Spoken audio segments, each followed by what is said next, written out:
She was sworn to uphold the law, until the night she found a dying child in the snow and realized the badge on her chest had become a death sentence for them both.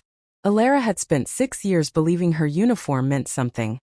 Justice, protection, the thin blue line between chaos and order. But nothing prepared her for the moment she found 7-year-old Jun Seo bleeding in that frozen alley. His small hand clutching a blood-stained toy. His terrified eyes begging her for help she couldn't legally give. As the blizzard swallowed the city and her own precinct's radio crackled with voices she no longer trusted, the child at her feet wasn't just a victim. He was proof that the system she'd sworn to serve had become the monster she was supposed to fight. One impossible choice. One forbidden phone call to the most dangerous man in Seoul. And Detective Alara Paul's world of black and white justice would shatter into shades of gray, pulling her into a realm of shadows, power, and blood, where saving an innocent life meant becoming the very thing she'd spent her career hunting. The law had failed this child. Now she would have to become lawless to keep him alive. Before the story begins, take a second to like and subscribe. You won't want to miss what comes next. The black luxury sedan materialized through the blizzard like a predator emerging from fog, its engine purring with quiet menace as it glided to a stop at the alley's entrance. No squealing tires, no dramatic arrival. Just the smooth, inevitable approach of something that didn't need to announce its power. Alara tightened her grip on Jun Seo, feeling his small body shivering against her chest, his blood-stained toy pressed between them. Her free hand moved instinctively to her service weapon, fingers closing around the grip as the driver's door opened with barely a whisper. He stepped out like he owned the night itself. Kong Min-jae was exactly what she'd expected and somehow worse, a sharply dressed specter in a black suit that probably cost more than her annual salary, his slicked-back hair catching the dim streetlight as he adjusted his cufflinks with the casual precision of a man who'd never known urgency.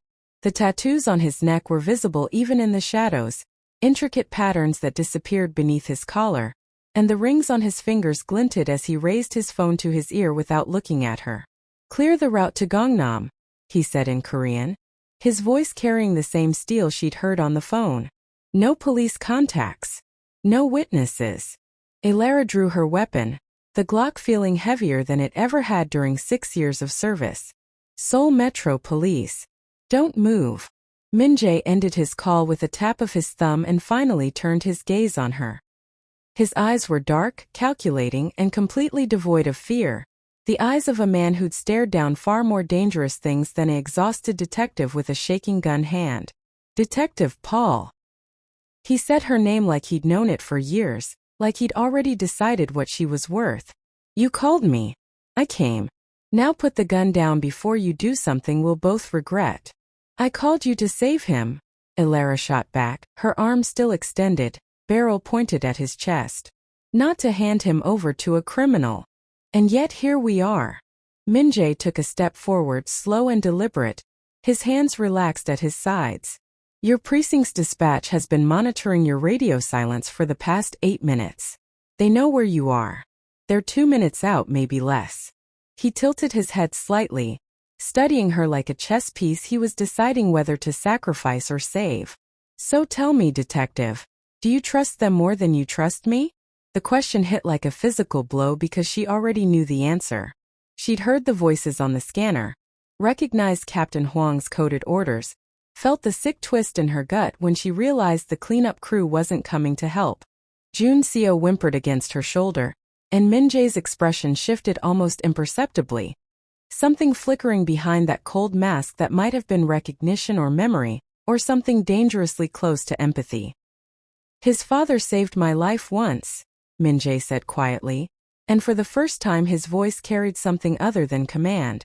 "In Demon prison 5 years ago. 3 men with shanks and a vendetta. Your informant because that's what he was, wasn't he?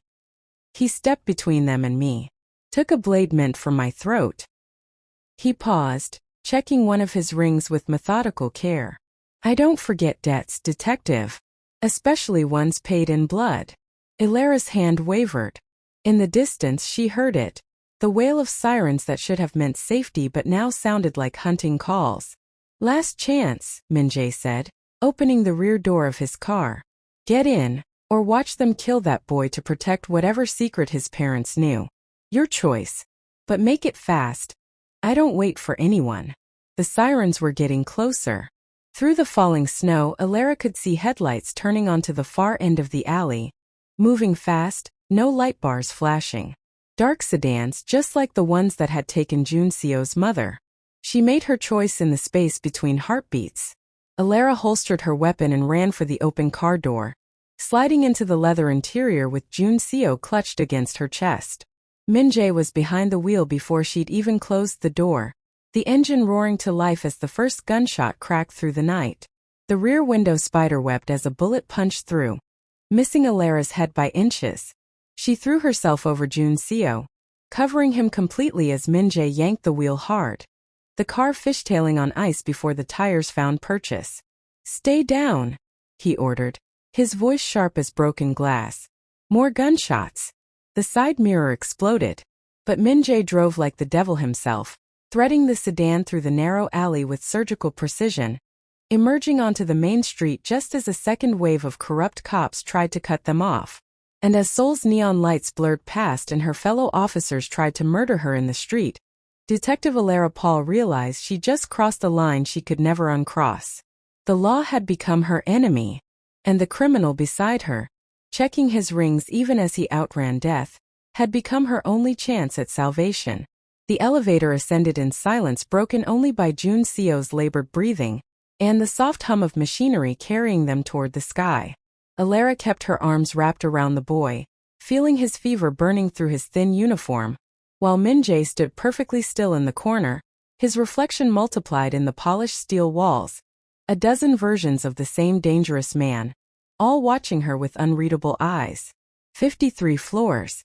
The digital display climbed higher than Alara had ever been in this city, rising above the neon chaos of Seoul into a realm she'd only seen from street level, looking up at the towers of the untouchable elite. Each floor was another barrier between her old life and whatever waited above. When the doors whispered open, she stepped into a different world entirely. The penthouse stretched before her like something from a fever dream, floor-to-ceiling windows offering a panoramic view of the city spread out below like scattered diamonds, furniture that looked more like art than function, and a silence so complete it felt oppressive. Everything was glass and steel and cold perfection, the kind of space that made you afraid to breathe too loudly. "Guest suite is through there," Min-jae said, gesturing toward a hallway with the same casual authority he'd used to navigate a hail of bullets. "There's medical supplies in the bathroom. I'll have my doctor here in 20 minutes. "Your doctor?" Alara's voice came out harsher than intended. "You mean the kind who doesn't ask questions about bullet wounds and kidnapped children?" Min-jae's jaw tightened almost imperceptibly. "The kind who's kept more people alive than your emergency rooms ever have. But if you'd prefer to take the boy to a hospital where your former colleagues are monitoring every admission." He left the sentence unfinished, the implication hanging between them like smoke. Alara wanted to argue, wanted to reclaim some piece of the moral high ground she'd abandoned in that alley. But Junseo made a small, pained sound against her shoulder, and the fight drained out of her. She carried him to the guest suite, trying not to notice how the bedroom alone was larger than her entire apartment, how the sheets probably cost more than her monthly rent. The bathroom yielded exactly what Min-jae had promised. A medical kit that belonged in a trauma center, stocked with supplies she recognized from her mandatory first responder training. As she cleaned Junseo's wounds with gentle efficiency, her hands moved on autopsy while her mind screamed. She was a detective. She'd spent 6 years building cases against men like Kang Min-jae, memorizing their organizational charts, tracking their money, dreaming of the day she'd see them in handcuffs. And now she was standing in his fortress using his resources, accepting his protection. The badge in her pocket felt like it weighed 1,000 pounds. Junseo's eyes fluttered open as she pressed a cool cloth to his forehead, unfocused at first before finding her face. For a moment she saw panic flash across his features, that terrible recognition of waking in an unfamiliar place with danger still lurking in his memory. "Sure, it's okay," Alara whispered, brushing his dark hair back from his clammy forehead. "You're safe now. I've got you." "The men." His voice was barely audible, rough from crying and cold. "They took Yama," they said. They said Papa told secrets. Alara's throat tightened.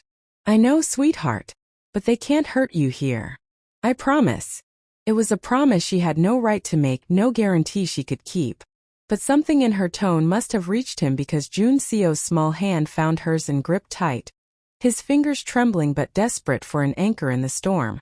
She didn't realize Min-jae had entered until she caught his reflection in the darkened window. A silent figure in the doorway, watching them with an expression she couldn't quite decipher.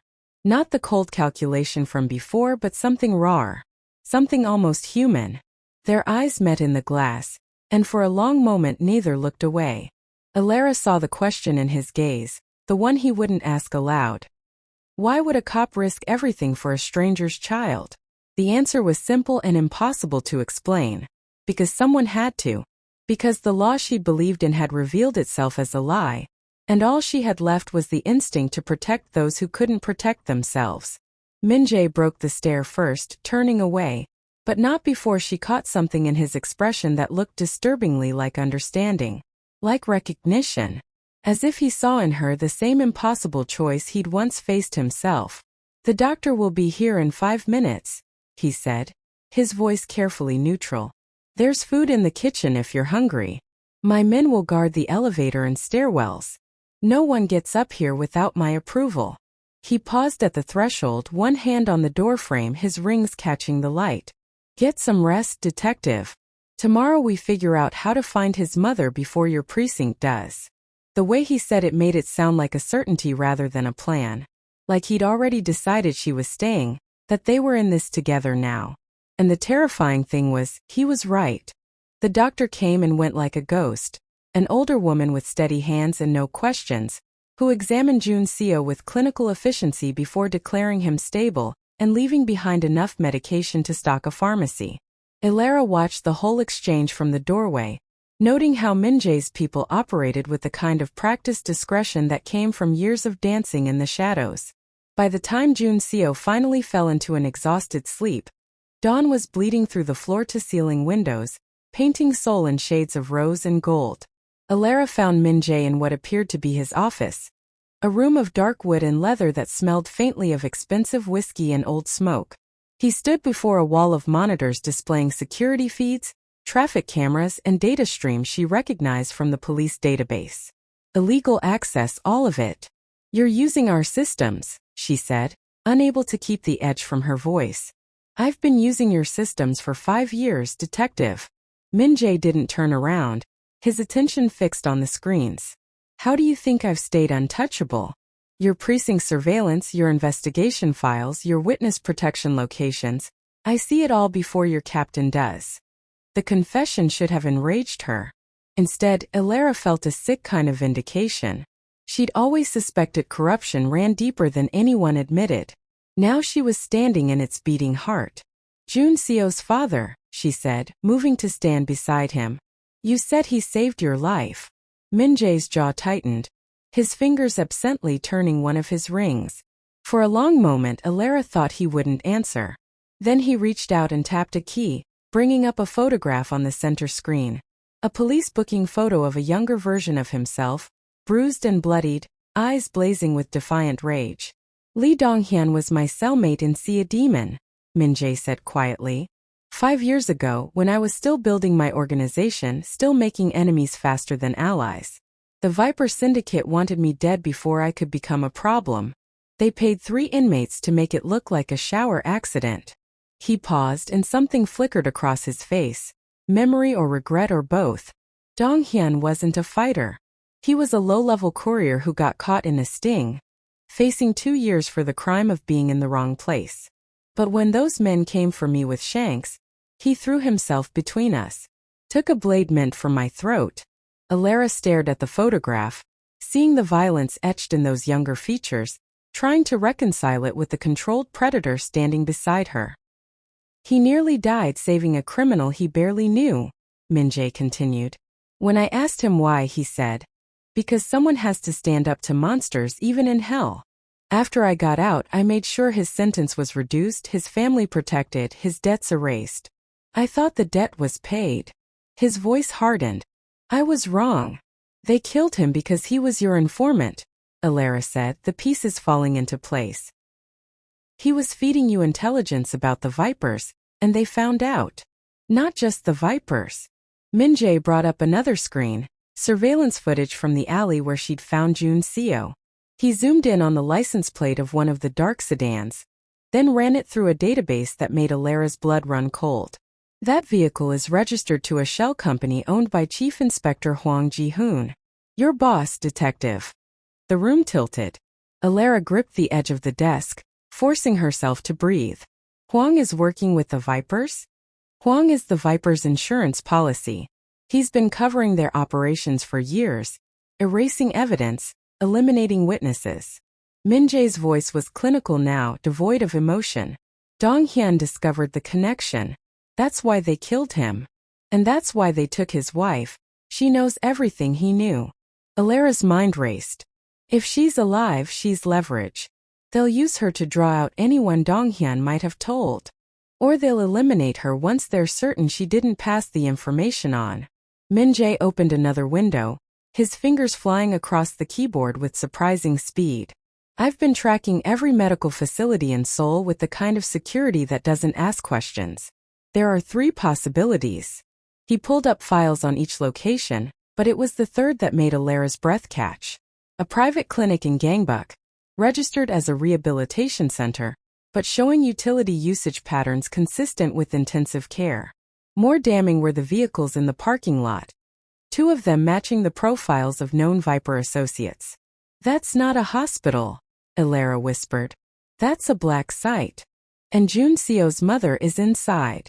Min-jae turned to face her fully, his dark eyes holding hers with an intensity that made the air feel too thin. Which brings us to the question, Detective Paul. Are you ready to break more than just protocol? Because what comes next isn't surveillance or warrants or playing by rules that were designed to protect men like Hwang. Alara thought of Jun Seo sleeping in the next room, his small hand reaching for hers in the darkness. She thought of her badge, heavy in her pocket, representing everything she believed in, everything that had been a lie. Tell me what you need, she said, her voice steady despite the way her world was crumbling. Min-jae's expression shifted. Not quite a smile, but something close to respect. I need you to be exactly what you've always been. A protector. Just not the kind that hides behind a badge. He pulled up a schematic of the Black Site Clinic, and together they began planning an extraction that would either save a life or destroy what remained of Alara's soul. They spent the next 2 days mapping the Black Site like it was a battlefield, which Alara supposed it was. Min-jae's penthouse transformed into a war room. Blueprints spread across the dining table, surveillance feeds running on every screen, and a steady stream of his people coming and going with intelligence gathered from sources Alara tried not to think too hard about. Your police training taught you to follow procedure, Min-jae said on the second evening, pointing to the clinic's security layout. Call for backup, establish a perimeter, negotiate. That approach gets everyone inside killed before your SWAT team even arrives. He traced a route with his finger, service entrance, laundry delivery, blind spot in camera coverage. This is how the city really works, detective. Not through front doors and warrants, but through shadows and leverage and knowing exactly who to pay and who to threaten. Alara watched him work with reluctant fascination. Everything she'd learned at the academy had been about structure, hierarchy, rules of engagement. Min-jae operated like water, finding every crack in the system, exploiting every human weakness. It should have disgusted her. Instead, she found herself leaning closer, asking questions, learning the language of a world that existed just beneath the one she'd sworn to protect. The night guard takes a smoke break at 11:15, Min-jae continued, pulling up thermal imaging from the previous night. Always in the same spot. Always for exactly 6 minutes. That's your window. My window. Alara raised an eyebrow. You're not coming? I'll be handling the Viper enforcers who watch the perimeter. Something dark flickered across his features. They know my face, detective. But a woman in nurse's scrubs delivering late-night medical supplies? You're invisible. That's your advantage. Jun Seo's voice drifted from the guest room. A nightmare. Not the first since they'd arrived. Alara started to rise, but Min-jae was already moving. his expression softening in that subtle way she'd noticed whenever the boy was involved. She followed, watching from the doorway as Min-jae sat on the edge of the bed, speaking quietly in Korean, his tattooed hand gentle on Jun Seo's shoulder until the child's breathing steadied. When he returned to the war room, there was blood seeping through his shirt sleeve. "You're hurt," Alara said sharply, her medical training overriding everything else. "It's nothing. Old wound that opened." Min-jae tried to wave her off, but she was already pulling him toward the light, her fingers finding the buttons of his shirt with professional efficiency. "Sit. Now." Perhaps it was the command in her voice, so similar to his own, but Min-jae obeyed, settling into the chair while she retrieved the medical kit. When she peeled back his shirt, she found exactly what she'd suspected. A poorly sutured knife wound on his shoulder, inflamed and bleeding from too much movement and not enough rest. "This needs proper stitches," she said, cleaning the wound with steady hands. "When did this happen?" "2 nights ago. Before you called." His voice was carefully neutral, but she felt him tense as she prepared the suture needle. Disagreement with a Viper lieutenant who thought he could renegotiate our territories. "Let me guess. You renegotiated with a blade." Alara began stitching, her movements precise and practiced. This close, she could see the full extent of his tattoos. Intricate patterns that wound across his shoulder and down his back, telling stories she couldn't quite read. Dragons and clouds and what looked like Korean characters in elegant script. "What do they mean?" she asked, surprising herself with the question. Min-jae was quiet for a moment, his muscles shifting under her hands as she worked. "The dragon is for my father. He wanted me to be a prosecutor, to fight corruption from within the system." A bitter laugh. "I fight it differently now. The characters say justice delayed is justice denied. A reminder that sometimes the law isn't fast enough to save the people who need it most." Alara's hand stilled, the needle hovering above his skin. Those words, that philosophy, it was too close to what she'd been feeling, too close to the reason she'd broken every rule she'd ever believed in. "You're not what I expected," she said quietly, resuming her work. "Neither are you, detective." His voice had dropped lower, rougher. "Most cops I've known would have taken the out I offered. Left the boy, protected their career, convinced themselves they'd followed protocol. But you stayed. You called me. You crossed the line knowing exactly what it would cost." She tied off the last stitch but didn't step back. Couldn't step back. The air between them had changed, charged with something dangerous and electric. His shoulder was warm under her fingers, his pulse visible in the hollow of his throat. "We're not so different, are we?" she whispered. "You with your tattoos about justice. Me with my badge I can't bring myself to throw away." Min-jae turned his head, his dark eyes finding hers, and the intensity in his gaze made her breath catch. "The difference, detective, is that I accepted what I am years ago. You're still fighting it. Maybe I should stop fighting." The words hung between them like a confession, and Alara saw the exact moment his control wavered. A slight intake of breath, a subtle tension in his jaw. They were close enough that she could feel the heat radiating from him. Close enough that leaning forward would close the distance entirely. But Jun Seo's voice called from the other room. "Alara!" And the spell shattered. She stepped back, her hands shaking slightly as she packed away the medical supplies. Min-jae rose, buttoning his shirt with careful precision. But when their eyes met again, something had fundamentally shifted. They were no longer cop and criminal forced into temporary alliance. They were two people who'd found themselves on the same side of a war neither had chosen. Bound by a child who needed them both and a growing recognition that the walls between them were built on lies neither believed anymore. "Tomorrow night," Min-jae said. His voice steady despite the tension still crackling in the air. "We get his mother back." Alara nodded, not trusting her voice, and went to comfort Jun Seo while trying to ignore the way her skin still burned where Min-jae's shoulder had pressed against her palm. The attack came at dawn, when the city was caught between darkness and light, when Min-jae's guard was supposed to be at its strongest. Alara woke to the sound of the elevator arriving.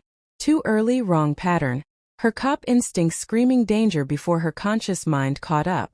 She was moving before she fully understood why, pulling on her jacket, checking her weapon, crossing the hallway to Jun Seo's room just as Min-jae emerged from his own, already dressed, a gun in his hand that looked far too comfortable there. Their eyes met for half a heartbeat. He knew. She knew. Something was wrong. "Stay with the boy," Min-jae ordered, moving toward the elevator with lethal grace. But the elevator wasn't their only problem. The stairwell door exploded inward with a tactical breach charge, and suddenly the penthouse was flooded with black-clad figures bearing weapons and badges, SWAT team configuration, Seoul Metro Police markings, but moving with the precision of an execution squad. "Police! On the ground now!" Ilara's training screamed at her to comply, to identify herself as a fellow officer. But she saw the way they fanned out, saw the suppressed weapons that weren't standard issue, saw the team leader's eyes scanning not for threats but for targets. This wasn't an arrest. This was a cleanup. She grabbed Jun Seo from his bed, the boy's terrified cry cutting through the chaos, and ran for the panic room Min-jae had shown her during their planning. Behind her, gunfire erupted, Min-jae's security team engaging the intruders, the penthouse transforming into a war zone of shattered glass and cordite smoke. The panic room door was 10 feet away when a SWAT officer stepped into her path, weapon raised. Through the balaclava she recognized the eyes, Detective Sergeant Kim, her training officer from 3 years ago, the man who'd taught her how to clear rooms and take down suspects without excessive force. "Ilara." His voice was muffled but unmistakable. "Hand over the kid. Walk away. You can still come back from this." Jun Seo clutched her tighter, his small body trembling against hers. Behind Kim, she could see more officers sweeping through, could hear Min-jae's voice barking orders in Korean, could smell the distinct copper tang of blood mixing with smoke. "He's a child," Ilara said, her own weapon still holstered, her hands occupied with holding Jun Seo. "He's done nothing wrong. He's a loose end." Kim's weapon didn't waver. His parents knew too much. Chief's orders are clear. No witnesses, no evidence, no complications. You were supposed to call dispatch that night, Ilara. You were supposed to let nature take its course. The words hit like a physical blow. They'd known. The entire precinct had known about Jun Seo from the beginning, had monitored her radio silence, had planned for this child to die in that alley. "Chief Huang sent you," she said, understanding crystallizing into something sharp and deadly. "This isn't a raid. It's an assassination. Last chance, detective. The kid or your career. Your choice." Behind Kim, another officer moved into position. Flanking pattern, preparing for her resistance. Standard two-man takedown formation. They expected her to be a problem. They'd planned for it. Ilara thought of her badge, heavy in her pocket where it had lived for 6 years. Thought of the oath she'd taken, the promise to serve and protect. But which promise mattered more? The one to a corrupt system, or the one she'd made to a dying child in the snow? Jun Seo whimpered against her shoulder. "Ilara." She made her choice in the space of a heartbeat. Her hand moved with the muscle memory of 1,000 hours at the range, smooth draw, proper stance, sight alignment, breath control. Kim's eyes widened behind his balaclava as he realized what was happening, but Ilara was faster. Had always been faster. It was why she graduated top of her academy class. The shot took him in the shoulder, spinning him sideways, his weapon clattering across the marble floor. The second officer raised his gun, but Min-jae was suddenly there, appearing from the smoke like an avenging ghost, his own weapon pressing against the man's temple with enough pressure to make the choice very clear. "Drop it," Min-jae commanded, his voice arctic. The officer's weapon hit the floor. More gunfire from deeper in the penthouse, but the tide was turning now. Min-jae's people knew the terrain, knew the angles, and they fought with the desperate efficiency of men protecting their king. The SWAT team, or whatever they really were, began falling back, dragging their wounded, realizing the easy hit had become a bloodbath. Kim groaned on the floor, clutching his shoulder, blood seeping through his tactical vest. His eyes found Ilara's, and in them she saw not just pain but recognition. She'd crossed the final line. There was no coming back now. "You shot a cop," he gasped. "You're done, Ilara. You're finished." "No," she said quietly, surprising herself with how steady her voice was. I shot a killer wearing a cop's uniform. There's a difference. She handed Juncio to one of Min-jae's security men, a young enforcer who'd been gentle with the boy during their planning sessions, and turned back to find Min-jae watching her with an expression she couldn't quite read. Respect maybe. Or recognition of what she just sacrificed. We need to move, he said. They'll regroup and come back with more. Where? Alara looked around at the shattered glass, the bullet holes in walls that had seemed impenetrable just hours ago. They know about this place. They know everything. Min-jae's jaw tightened, and for the first time since she'd met him, she saw something that might have been betrayal flash across his features. He pulled out his phone, made a single call, and spoke 4 words in Korean that sounded like a death sentence. When he ended the call, his eyes were harder than she'd ever seen them. My second in command, he said flatly. Choi Sang-wook. He's been feeding information to Chief Hwang for 3 months, including our location, our plans, everything. He looked down at Kim, still bleeding on his marble floor. The only question is how many others are compromised. Alara felt the ground shift beneath her. If Min-jae's own organization was infiltrated, if her own precinct wanted them dead, then there was nowhere left to run that didn't lead to a bullet. So what do we do? She asked. Min-jae's smile was all edges and ice. We go underground. And then we burn down everyone who thinks they can touch what's mine. The underground levels of Seoul existed in a geography the city pretended to forget. Maintenance tunnels that snake beneath skyscrapers, abandoned subway stations from failed expansion projects, service corridors that connected buildings through concrete arteries hidden from daylight. Min-jae navigated them with the certainty of someone who'd built an empire on knowing every shadow the city had to offer. They descended through a service entrance behind a shuttered restaurant in Jongnyo. Juncio wrapped in Alara's coat, Min-jae's remaining security team forming a protective cordon as they moved deeper into the cold earth. The air grew damper with each level, thick with the smell of rust and stagnant water, the only light coming from emergency strips that flickered like dying stars. How far down does this go? Alara asked, her breath misting in the frigid air as they navigated a narrow tunnel lined with exposed pipes. Far enough that thermal imaging can't reach us. Min-jae's voice echoed strangely in the confined space. There's a maintenance hub 2 levels down. Old heating system for the Gwanghwamun district. Hasn't been used in 15 years, but it still has power and running water. Juncio whimpered against Alara's shoulder, his small body burning with fever that had nothing to do with the cold. She'd noticed him growing quieter over the past hour, his breathing becoming labored, his skin taking on a grayish pallor that made her stomach twist with professional dread. He needs medicine, she said urgently. Antibiotics, fever reducers. The stress and exposure. His body's shutting down. Min-jae's expression tightened, but he didn't slow their pace. 20 more minutes. I have supplies cached at the hub. But 20 minutes might as well have been 20 hours. By the time they reached the maintenance hub, a cavernous room dominated by dormant boilers and rusted machinery, Juncio had stopped responding to Alara's voice, his fever spiking to dangerous levels, his small chest struggling for each breath. She laid him on a makeshift pallet of emergency blankets Min-jae's men produced from hidden storage, her hands moving with the automatic precision of her training, even as her mind screamed at the inadequacy of their resources. No hospital, no proper equipment, just a first aid kit and whatever pharmaceutical supplies Min-jae had stockpiled for emergencies that probably hadn't included a dying child. The cash, she demanded, not looking up from Juncio's pale face. Where is it? Empty. The admission came from one of Min-jae's lieutenants, a scarred man named Park who looked like he'd rather face a firing squad than deliver bad news to his boss. Choi cleaned it out 3 days ago, part of his preparation for the betrayal. The silence that followed was more terrifying than any gunfire. Alara felt the weight of it pressing down.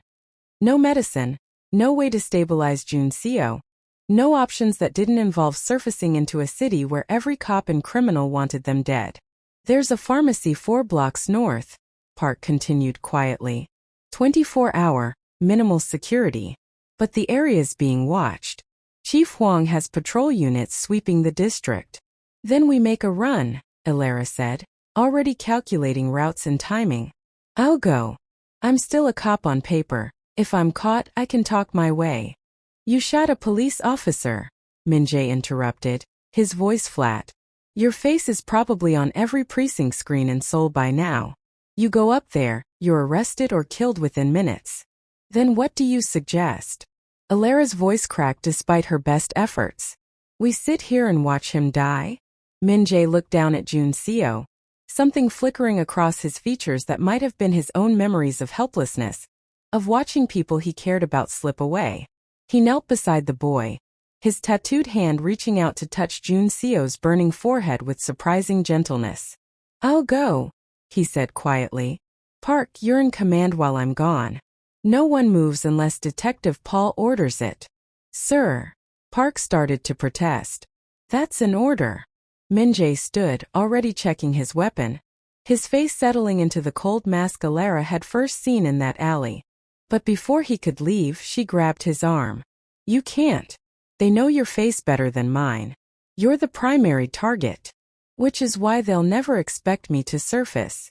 He met her eyes, and in them she saw not the crime lord or the ice king, but something raw. Something almost like fear. His father saved my life, detective. I won't let his son die because I played it safe. Before Elara could argue, Jun Seo's hand found hers, his grip weak but desperate. Don't leave. She looked down at the child, then back at Min-jae, understanding crystallizing between them. They were both trapped by the same obligation, the same desperate need to protect this small life that had somehow become the center of their collapsing worlds. 30 minutes, she said. If you're not back in 30 minutes, I'm coming after you. Min-jae's mouth curved in something that wasn't quite a smile. If I'm not back in 30 minutes, detective, get him to the media. Tell them everything. Burn it all down. He turned toward the exit, but Elara called after him. Min-jae. He paused, looking back. Come back, she said simply. Not an order. Not a request. Just a truth that surprised them both. He nodded once, then disappeared into the tunnels, leaving Elara alone in the darkness with a dying child, and the terrible understanding that she'd somehow started caring about the criminal who'd stolen her life and given her a purpose all at once. Jun Seo's breathing grew more labored. Elara held his small hand, feeling his pulse flutter like a trapped bird, and began telling him stories about a world above where good people won and children were safe and promises actually meant something. She didn't believe a word of it. But Jun Seo's grip tightened slightly, and for now that was enough. The minutes crawled past like hours. 20 minutes. 25. Every sound in the tunnels became a threat, every shadow a potential enemy.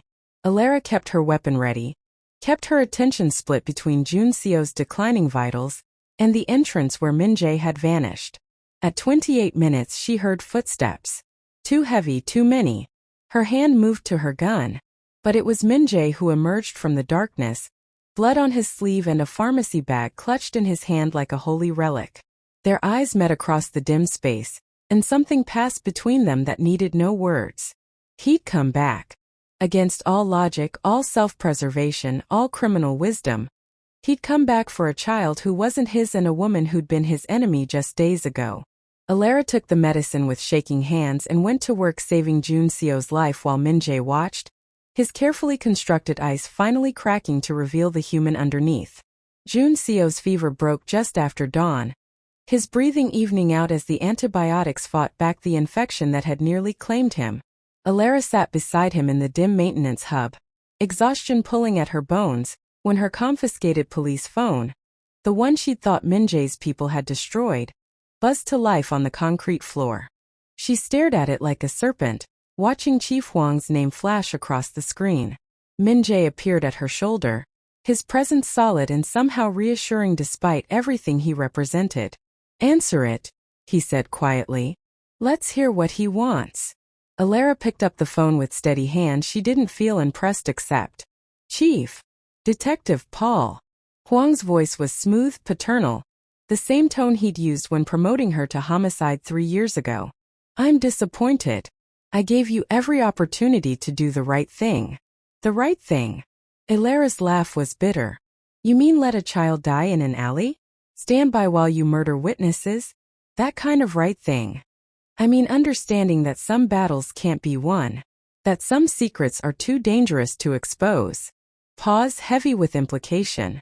But perhaps we can still resolve this cleanly. The boy for his mother. A simple exchange. Alara's heart stuttered. She's alive. For now. Heavily sedated but intact. I'm a reasonable man, detective. I don't want bloodshed if it can be avoided. The Viper Syndicate wants the loose ends tied up. Both mother and son eliminated. But if you deliver the boy to me, I can ensure the mother disappears safely. New identity, new life, far from soul. The child too eventually. All I need is your cooperation. Every instinct Alara had screamed trap, but she heard herself asking, where? Yongsan Shipping Docks. Warehouse 7. Midnight tonight. You bring the boy, I bring the mother. We all walk away and pretend this unfortunate situation never happened. His voice hardened. But detective? Come alone. If I see Kong Min-jae or any of his people, the woman dies immediately. This is between us, police business. Surely you understand that. The line went dead. Alara sat in silence, the phone cold in her hand, feeling the weight of Min-jae's stare. When she finally looked up, his expression was unreadable. It's a trap, he said flatly. Huang has no intention of letting any of you walk away. The moment you arrive, his snipers will eliminate all three of you and blame it on gang violence. I know. Alara stood, her legs unsteady beneath her. But she's alive, Min-jae. Jun Seo's mother is alive, and she's our only witness who can prove the connection between Huang and the Vipers. Without her testimony, this never ends. So we plan an extraction. Hit them hard and fast before they're ready. No. Alara cut him off, the plan already forming in her mind with crystalline clarity. He's expecting that. He wants you to come in with your shadow army, so he can paint this as a gang war. But if I go in alone, if I walk in as a cop making an arrest, they'll kill you before you clear the entrance. Min-jae's hand found her arm, gripping hard enough to hurt. You're not sacrificing yourself for this, Alara. We find another way. She met his eyes, saw the fear there that he was trying to mask with authority, and something in her chest tightened. When had she started reading his expression so easily?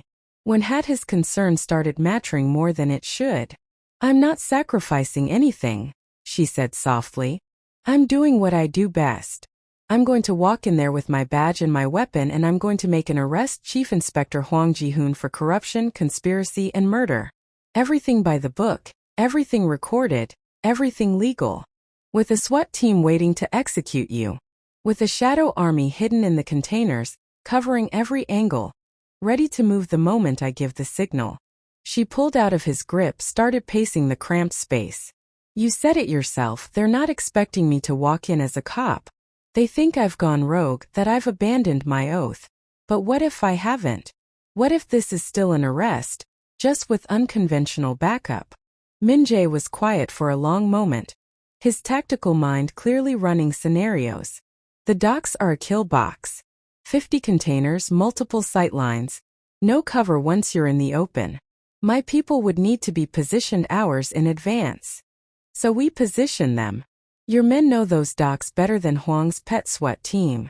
And I'm betting the Vipers have their own people there too, waiting to make sure no witnesses survive. She turned to face him fully. Let them fight each other while I get Jun Seo's mother out. Chaos is our friend here. You're insane. But there was something like admiration in his voice. I'm a cop, Alara corrected. A real one. Not whatever Huang has become. And I'm going to prove it. The next hours passed in a blur of planning. Min-jae's remaining loyalists, the ones he was certain Choi hadn't compromised, moved through the underground networks like ghosts, surfacing near the docks under cover of legitimate work crews and homeless encampments.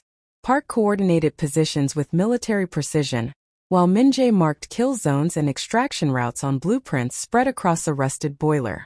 Jun Seo woke briefly, his fever-bright eyes finding Alara in the dimness. Mai ama? We're going to get her, Alara promised, kneeling beside him. Tonight. I swear it. Will you come back? The question was small, frightened, a child's fear of abandonment cutting deeper than any tactical concern. Alara looked over her shoulder at Min-jae, who was watching them with that same unguarded expression she'd caught in the penthouse, the glimpse of humanity beneath the ice. Yes, she said, making a promise she had no right to make. I'll come back. We both will. As midnight approached, Alara checked her weapon one final time, adjusted the wire Min-jae's tech specialist had hidden beneath her jacket, and prepared to walk into a trap that would either expose Seoul's corruption or end with her body floating in the harbor. Min-jae caught her at the tunnel exit, his hand on her shoulder stopping her mid-step. For a moment they stood in the darkness, the city's distant sounds filtering down through concrete and steel. Don't die, he said quietly. Not an order. A request. Maybe even a plea. Don't let them take Jun Seo if I do, she replied. His hand moved from her shoulder to cup her face, thumb tracing her cheekbone in a gesture so unexpectedly tender it stole her breath. I won't let them take either of you. That's a promise, detective. Then he was gone, melting into the shadows to take his position, leaving Alara alone with her badge, her gun, and the terrible certainty that tonight would redefine everything she thought she knew about justice. She climbed toward the surface, toward the trap, toward whatever waited in the snow-covered docks where good and evil had long since blurred into shades of gray she was only beginning to understand. The Yongsan shipping dock stretched before Alara like a graveyard of rusted steel and forgotten commerce, container towers rising against the night sky like tombstones. Snow fell in thick curtains, muffling sound and turning the world into a monochrome nightmare where shadows moved with predatory intent. Warehouse 7 sat at the center of the maze, its loading bay doors open like a mouth waiting to swallow her whole. Alara walked toward it with measured steps, her badge clipped to her belt where it caught the sparse light, her service weapon holstered but ready. Every instinct screamed at her to find cover, to approach tactically, but she forced herself to walk like a cop coming to make an arrest, confident, authorized, untouchable. The wire beneath her jacket transmitted her elevated heartbeat to Min-jae's people hidden in the containers. She hoped they could hear it, hoped they were in position, hoped this wasn't the spectacular suicide it felt like. Chief Huang waited inside the warehouse, flanked by 6 men in tactical gear that bore no official markings. Behind them, barely visible in the shadows, Alara saw her. Jun Seo's mother, bound to a chair, a hood over her head, her chest rising and falling with shallow breaths that spoke of heavy sedation. Detective Paul. Huang's smile was grandfatherly, grotesque in its warmth. I'm pleased you chose reason over loyalty to a criminal. Where's the boy? Safe. Alara stopped 20 feet away, her hand resting casually near her weapon. But we both know you never intended to honor this exchange, Chief. The moment I produce Jun Seo, your snipers take all 4 of us down. Clean scene, tragic gang violence, case closed. Huang's smile didn't falter. You've become paranoid, detective. Spending time with Kang Min-jae will do that. Criminal thinking is contagious. So is corruption. Alara's voice carried through the warehouse, amplified by the wire, recorded by equipment she couldn't see but had to trust existed. How long have you been on the Viper Syndicate's payroll, Chief? How many witnesses have you eliminated? How many cases have you buried? Careful, detective. Those are serious accusations. Chief Inspector Huang Ji-hoon, I'm placing you under arrest for conspiracy to commit murder, obstruction of justice, and corruption of public office. The words felt surreal leaving her mouth, but she forced them out with absolute authority. You have the right to remain. The first shot came from somewhere above, a sniper's round that would have taken her head off if she hadn't seen the laser sight paint her chest half a heartbeat before. Alara dove sideways, her weapon clearing its holster as chaos erupted. Huang's tactical team opened fire, but their shots went wild as containers around the warehouse exploded with return fire. Min-jae's shadow army emerging like vengeful spirits. The snow turned red almost immediately, bodies falling in the crossfire as the carefully orchestrated trap collapsed into a 3-way war. Alara scrambled toward Jun Seo's mother, bullets chewing through the concrete where she'd been standing. She reached the chair, yanking off the hood to reveal a woman who looked so much like her son it hurt, Same delicate features, same terrified eyes. "I've got you," Alara gasped, cutting through the zip ties with her tactical knife. "Can you walk?" The woman nodded weakly, leaning heavily on Alara as they moved toward the rear exit. But Huang was there, blocking their path, his own weapon drawn and trained on them with the steady hand of a man who'd crossed this line many times before. "You should have taken the out, Alara," he said, almost sadly. "You were a good cop. Could have been great. But you had to play hero for a dead man's family. Better a hero than whatever you've become." Huang's finger tightened on the trigger, and Alara knew with absolute certainty she wouldn't be fast enough. She'd gotten Jun Seo's mother to her feet, her own weapon was still holstered from cutting the restraints, and there was nothing between her and the bullet but air and regret. The shot came, but not from Huang's gun. Min-jae materialized from the shadows like something out of a nightmare, his weapon spitting fire as he put 3 round center mass into the chief's tactical vest. Huang staggered backward but didn't fall, body armor military grade. He swung his weapon toward this new threat, and that's when Alara saw it. The Viper mercenaries, emerging from their own hidden positions, had Min-jae flanked. They'd been waiting for exactly this moment, when he'd expose himself to protect someone. Their weapons rose in perfect synchronization. "Min-jae!" Alara's scream cut through the gunfire. He turned, saw the trap, and made his choice in the space of a heartbeat. Instead of diving for cover, he threw himself between Alara and the mercenaries, his body becoming a shield as the world erupted in muzzle flashes. The bullet took him high in the chest, spinning him sideways. Another caught his shoulder, but his momentum carried him forward, crashing into Alara and Jun Seo's mother, driving them down behind a metal support beam as the air above them turned into a death zone. "Stay down," he gasped, blood spreading across his shirt in dark blooms that terrified her more than any gun. Alara's training took over. She rolled, came up in a proper shooting stance, and engaged the mercenaries with the cold precision of someone who'd finally stopped questioning which side she was on. 2 shots, 2 kills. Park and Min-jae's other enforcers poured fire into the remaining Vipers, and suddenly the warehouse was full of bodies and cordite smoke, and the terrible silence that follows violence. Huang was crawling toward the exit, his vest cracked but still protecting him, leaving a trail of blood from where Min-jae's shots had found the gaps. Alara stood, her weapon trained on his retreating form, and felt the weight of every choice that had led to this moment. "It's over, Chief," she said. "Your own words are recorded. Your men are dead or surrendering. The media will have everything by morning, every file, every payment, every murder you ordered. You can die here or face justice. Your choice." Huang looked back at her, and for the first time she saw genuine fear in his eyes. Not of death but of exposure, of accountability, of a world where his power meant nothing. "You'll never make it stick," he spat. "I have protection all the way to the Blue House. You're just one dirty cop with a criminal's word." "I'm not dirty." Alara's voice was steady despite the way her hands shook. "I'm the only clean cop left. And that's going to make all the difference." She pulled the trigger once, not for vengeance but for finality. The shot took Huang in the leg, dropping him completely, ending his escape but leaving him alive to face what came next. Then she was running back to Min-jae, who'd slumped against the support beam, his breathing shallow and labored.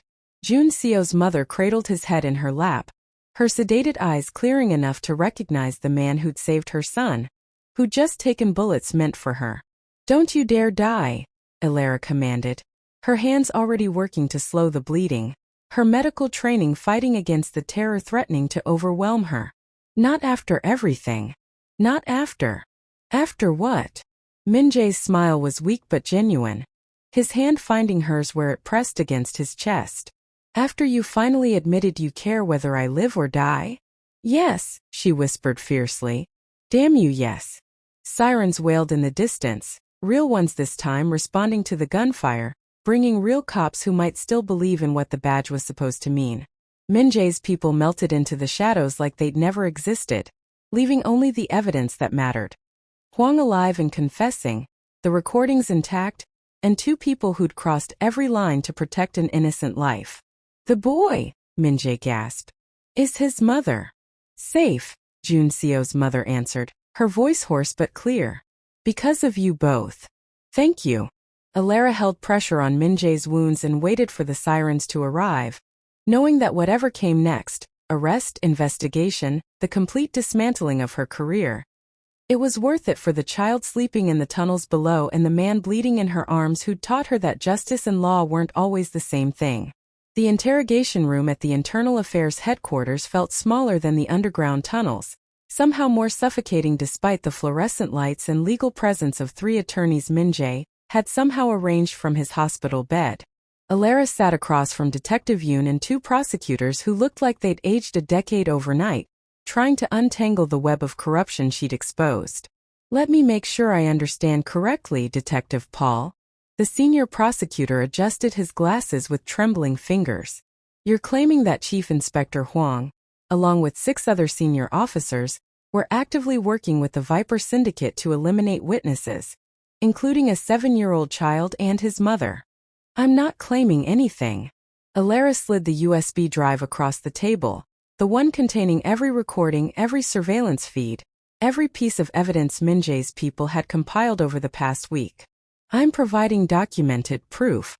Wire recordings of Huang admitting to conspiracy and murder. Financial records showing payments from shell companies owned by the Vipers. Ballistics reports proving the weapons used in the Lee Dong-hyun assassination came from the police evidence locker. The prosecutors looked like they wanted to be sick. Detective Yoon just looked tired. You still shot a fellow officer, Yoon said quietly. Regardless of corruption, regardless of circumstances, that's a line, Detective. I know. Alara met his eyes steadily. I also saved 3 lives that night and exposed corruption that goes back 15 years. I'll accept whatever consequences come from that. The media firestorm hit within hours. Every major network, every newspaper, every online outlet picked up the story that a decorated detective had uncovered systematic corruption at the highest levels of Seoul Metro Police. The recordings played on endless loops.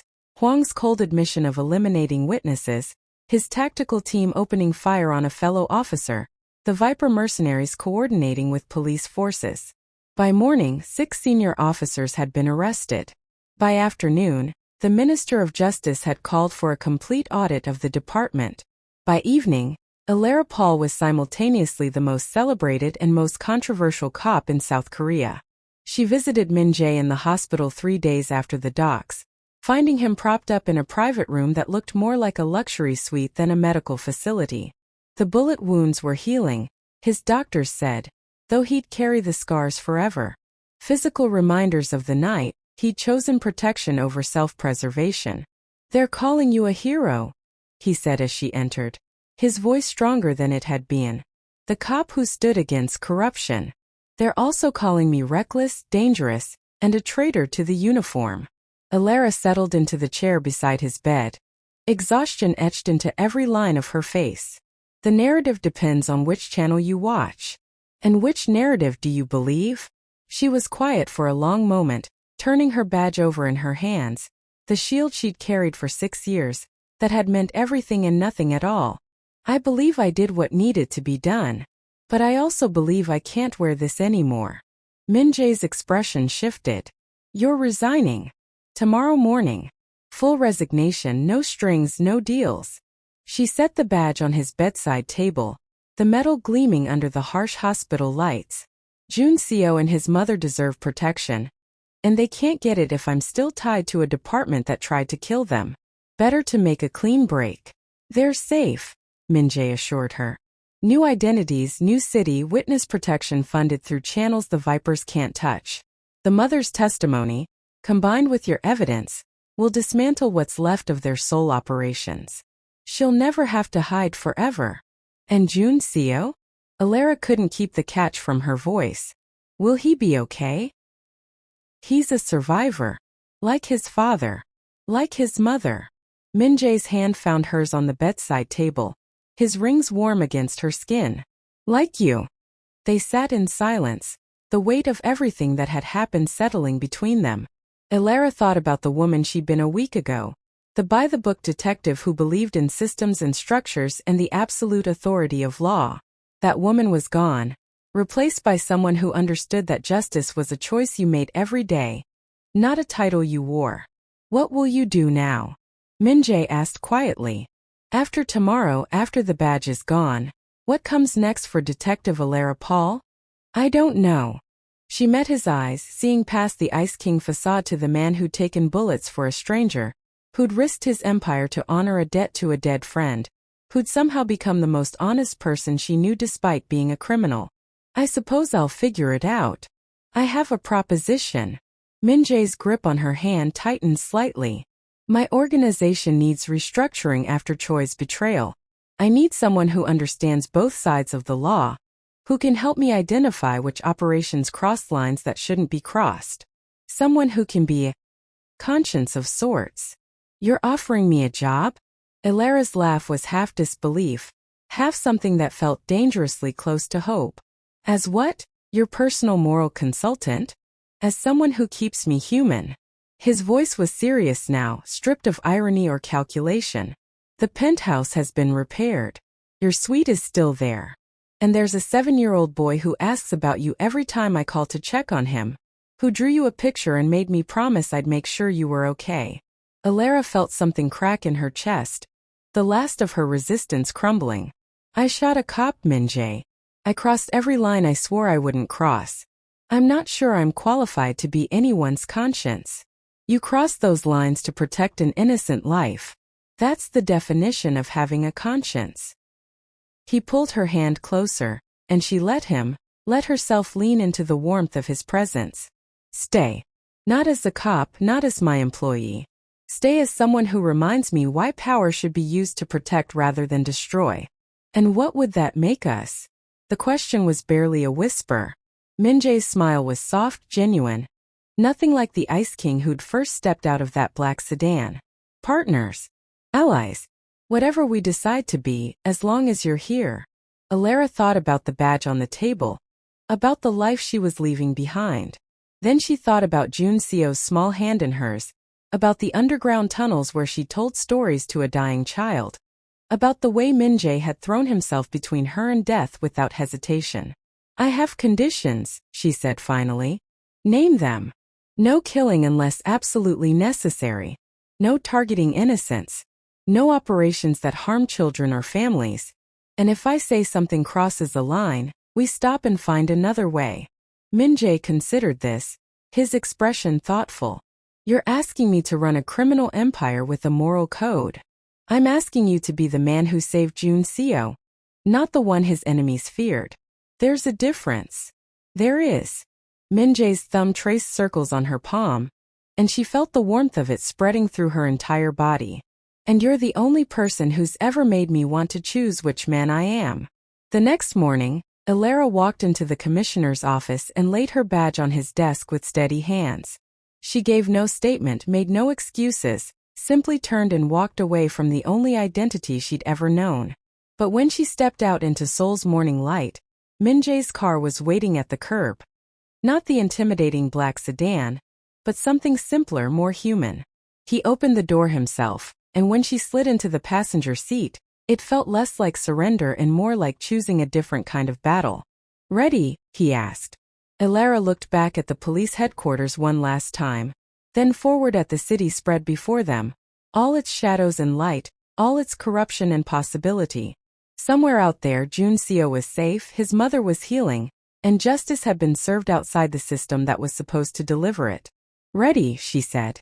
As they pulled into traffic, Alara Paul, former detective, current fugitive from her old life, future architect of something she didn't yet have words for, realized that losing her badge had somehow freed her to do the job she'd always wanted, protecting the innocent, fighting corruption, and proving that justice didn't require a uniform. It just required the courage to choose it every single day regardless of the cost.